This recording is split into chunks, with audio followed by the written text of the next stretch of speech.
This will be our third and final session with Kyle. And so, talk with Kyle a little bit. As I share with you guys, we were going to do some things just about practice plans and feedback for sure. I know Kyle wants to kind of go back and just take any questions and do a little review as well. So I'll turn things over to Kyle. So you guys are two practices in?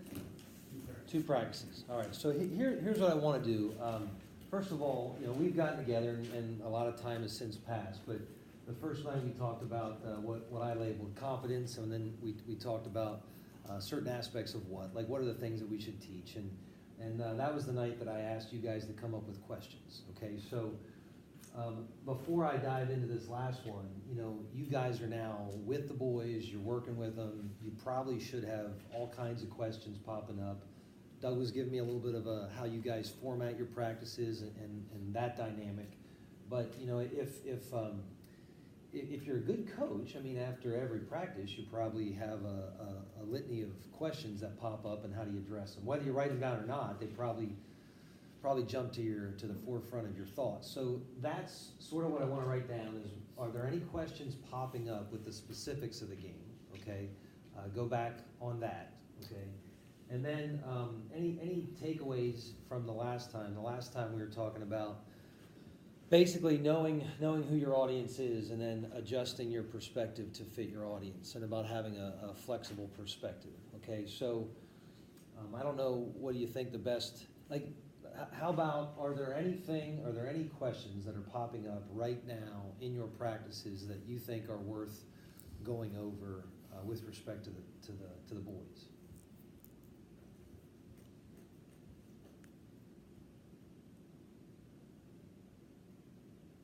Are they doing a lot of hitting? Are they doing glove stuff? Or do you have opportunity to do defensive stuff? We're 2 in, so I'd say to start, we probably did a lot of rust shaking, just getting kids some swings and starting that way. The first organized practice with the full reps will be this coming week. Will be the first session that we do that. Okay. So that's when we'll start getting into that more. Okay. I don't know enough about pitching, so maybe that's one question we could talk about. Is just in terms of where, if our first games are the first week in April, what kind of a plan should we have for young kids and young arms in terms of frequency and duration and in terms of pitching reps and overall when should we have them throwing 100%? I'm always guessing. Well, you've got an audience of all different types. Some of the boys, most of the boys probably should be multi-sport at the young age. So sometimes it's difficult to actually prepare them, to pitch. But the good news is they are young, so in that respect, they don't necessarily get those tight muscles. They don't need a ton of time to warm up, So potentially it shouldn't be that difficult of a task. I think just in the sense that you're recognizing that you're working backwards, hey, here's when we go out and start, and then just work backwards to how you should proceed. I will say this though, I think far too often pitchers throw in the winter without the entire environment. Okay, so every time a pitcher gets on the mound, they've got a batter, they've got an umpire, they've got emotion. I think so often in our winter workouts, we treat the act of pitching as this individual act that just occurs on a mound, throwing to a catcher with the batter interrupting the process. Right, the whole dynamic is a very big thing to consider. So one of the things that I would always do with my pitchers is don't just throw them to the back and then get their work in, right? You can actually use the social environment to really stress some of those pitchers out, which is exactly what you want to see. So, for instance, one of the things that I love to do is I would close, how basketball teams, they do foul shots and then they try to put pressure on you, and if you miss a foul shot, there's a running component to it. Right there, what they're trying to do is they're trying to create emotion, just to make the shot more penal, right? Mm-hmm. Well, you can do the same thing with your pitcher. You can put a pitcher on the mound. What I would like to do is I literally brought the mound right out in the front and center, and then you put a batter out there, and then you have an umpire being demonstrative as he'd like to be, but then you make sure all the parents are there too, and you make sure the parents come up to the net, and everyone's watching, and then you literally, one batter. You pick 5 pitchers, and you say one batter each, and we're going to attach some emotion to this. And then I don't know what repercussion they would have if they didn't execute, but you're basically trying to create emotion outside just the pitching tunnel. And I think that tends to be a neglected component. One of the things that whenever I would have a pitching lesson, I would always talk to the pitchers and I said, what constitutes being a good pitcher? And generally they can get the big three. How hard do you throw, and then how much command do you have, and how much movement do you have, if that's possible for a young kid. And then they struggle with the fourth. And the fourth one is mental toughness, is that component of how do you react when something goes against you, because he's the guy that controls the ball. I mean, your left fielder could go 0 for 4 and he can go out to left field and there's no harm because no one's ever hitting a ball, right? I mean, but if your pitcher can't overcome the emotion of the game, then it starts to, regardless of his mechanics, regardless of his ability, he starts to really beat himself up. So that fourth component often is the neglected component when you prepare your pitchers. How do you challenge their mental toughness? So, and that's the creativity component. Like, I don't have this is what you do. You know your boys. You know how to be creative. So you got to try to challenge them and say, what can I do to create this emotion that says he messed up, your teammate messed up. Now what are you going to do about it? And before I get to you, and maybe I've said this before, my brother, who was an exceptional pitcher, as he got older, he said, I never expect my defense to make plays for me. I'm just grateful when they do. So that way when they make an error, I don't have this, oh, they didn't meet my expectation. He said, I literally expect to get all 21 outs myself, and when they help me, I'm appreciative of it. And that, he said, that really helped me overcome that emotion that I go out and compete with. Yep. Oh, on that subject, I was just wondering, what kind of steps can you nurture that mental toughness, or train that mental toughness?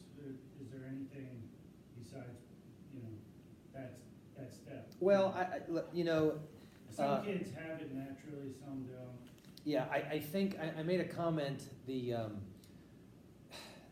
I think players that have a, so I'll use the term gamer, right? So if I use the term gamer, someone might pop up into your head, and then what we want is we want all our players to be gamers, right? Like we want them to put their best foot forward when the pressure's on, when the crowd grows, and so often.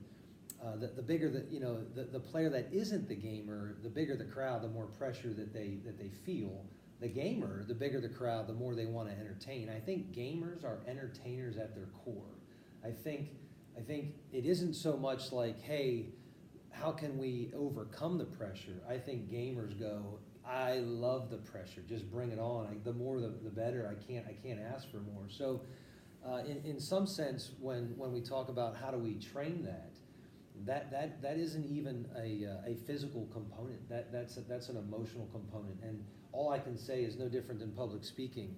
The more you get up in front, the more at ease you become with the situation. So that's why I'm encouraging to draw a crowd, put people around them, let them know that what you feel right now is natural, but you're only going to overcome it the more you're in that situation. I find another thing too is that when players develop a sense of team, when they know that they're a part of something bigger than themselves, they handle it a little bit easier. They realize that this isn't just me, and the team doesn't expect me to do everything. And I'm not internalizing all this pressure because I'm the pitcher. I think when players when there is some cohesion and they do team building stuff, and you understand that if I fail, he'll pick me up, and if I fail, he'll pick me up, and there isn't this aura of judgment. I think players can compete a little bit more at ease, and they can be themselves instead of constantly trying to perform for to not disappoint someone, right? It's very discouraging when your performance might bring a disappointment or a shame, but when you're performing for the love of your team and performing to express yourself as an athlete, no different than an entertainer would express themselves, things get a little bit easier. So you can absolutely promote that environment, and one of the things I want to talk about with feedback is how to do that. And I think so often players you know, the quicker we can teach this environment to young players, the better off they'll be. I think they get so wrapped up in it's their game, it's their stats, I mean, they don't realize that the opportunity is so much bigger than just them and them alone, that they can actually grow exponentially if they invest in other people with them. And the team can grow immensely too. I think one of the things that is most important for that is making it not only okay to fail, but a requirement for, and teaching them as a requirement to grow. Yeah. You know, you have to fail to grow. Yeah.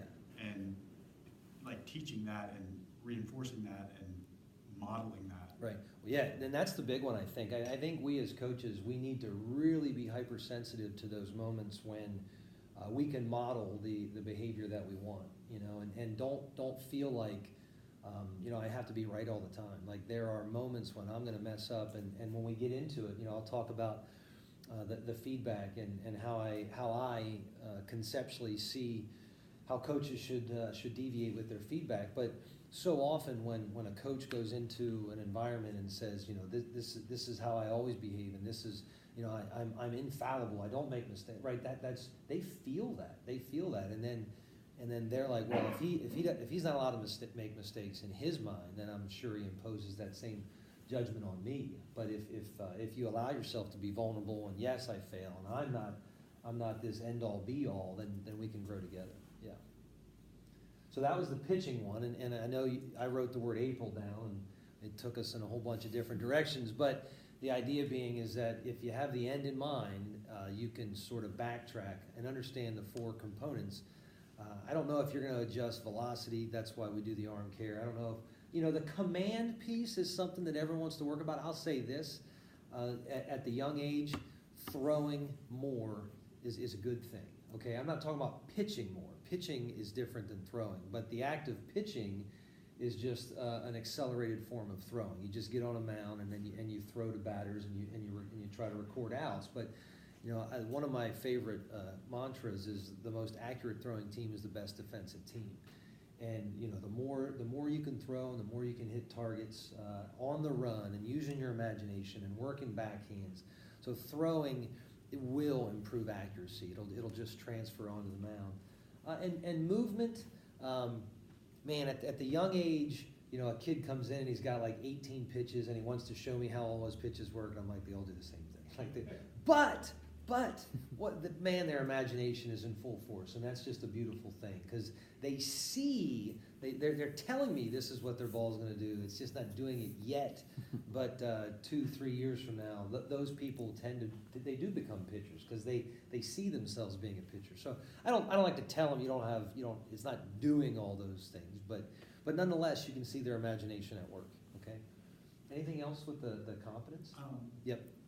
One thing is, you always hear it said the only way to learn to throw hard is to throw hard. Yeah.